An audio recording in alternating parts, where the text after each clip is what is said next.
Yesterday, the city announced that it is now projecting a $13.75 million surplus at the close of fiscal year 2020.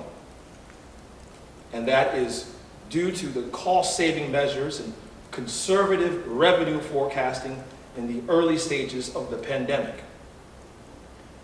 This means that we were projecting financial health, closing out a really challenging time for the entire city. The work of this was done by our finance team, led by our Chief Administrative Officer, our Acting Chief Administrative Officer, Lenore Reed, John Wack in finance as well, Dr. Jay Brown in budgeting too. The entire team was involved in this effort. Ladies and gentlemen, this is a good sign.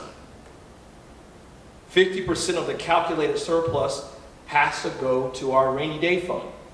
40% must go to the capital maintenance reserve. And the remaining 10% will go to something called the special purpose reserve.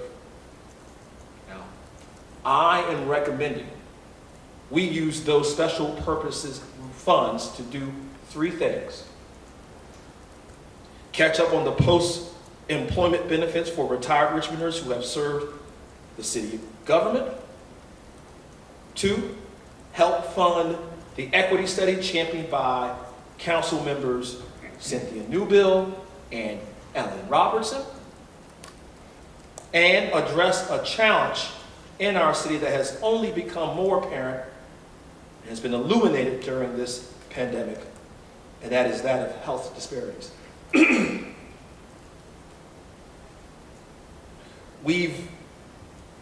In Richmond, the pandemic has hurt us all. We've recognized that. But some, due to systemic oppression, racism, have borne the brunt, namely our Black and Latino, immigrant, and LGBTQ plus Richmonders. We've named this from the beginning and designed relief programs targeted to those communities. I'm very proud of that. Programs like mass distribution and housing grants for immigrant families.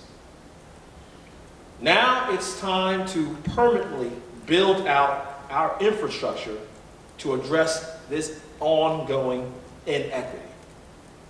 So, we will use $500,000 in special purpose funds to